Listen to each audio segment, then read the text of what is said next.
Dr. Laura Smith, presidential historian at the University of Oxford. Laura, good morning to you. Morning, Matt. Big week in American politics, as you may have gathered. Joe Biden, right? So, talk us through about the process of him deciding not to leave. We're very good in Britain, getting rid of prime ministers, because especially in the Tory party, as we've discovered in recent years, we have a thing called the 1922 committee. Men in grey suits go and see a prime minister, whether it's a man or a woman, and say, I think it might be over, when they get a certain number of letters, and then there's a process that kicks in, and then we are absolutely ruthless. That does not take place in the US, does it? What is the process here for getting rid of a president? Absolutely. In the UK, we're definitely not subtle when it comes to that point.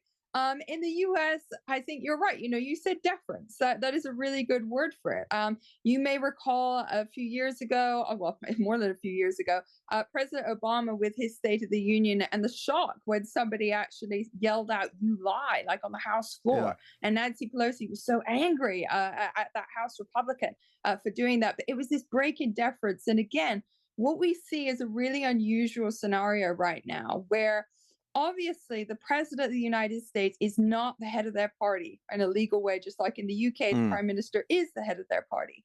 But at the moment, Barack Obama is always the rock star of the Democratic Party, and he's got many years left in him to play that role, to play that almost party elder despite his younger age. And he's coupled with Nancy Pelosi in this as this sort of guide to the Democratic Party.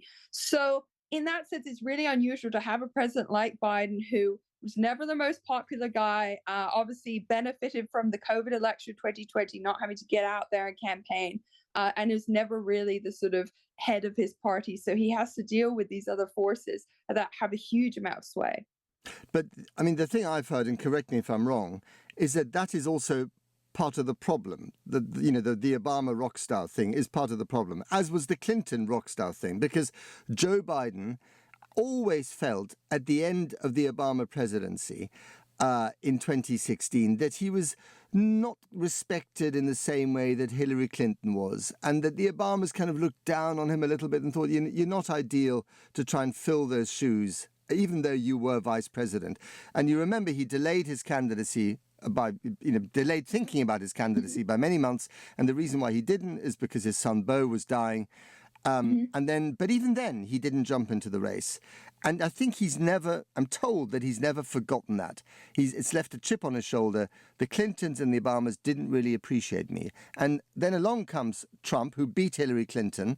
And then it's Biden who beats Trump in the 2020 election. So he can rightly say to himself in the mirror, I'm the only guy who's ever beaten Donald Trump. The Clintons didn't manage it. So why are they now trying to get rid of me?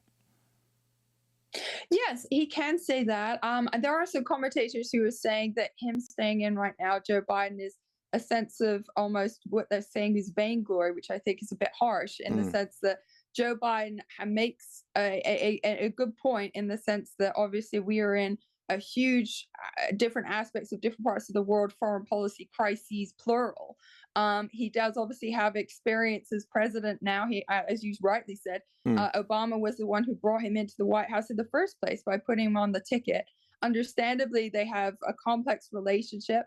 And it's interesting if you compare, for example, Bill Clinton and Obama's relationship got off to a really rocky start because Bill Clinton thought that Obama should wait his turn. And of course, Obama was able to pit Hillary Clinton in those primaries to clinch the 2008 nomination. And so Laura, it is really interesting relationships that go behind the scenes here. And Laura, it is a little bit like, I know it's a democracy and I know it's a republic, and the whole point of America was to get rid of, the British monarchy and British tyranny. But, but everyone is dealing with Biden at the moment as if they're dealing with a kind of medieval court of a king.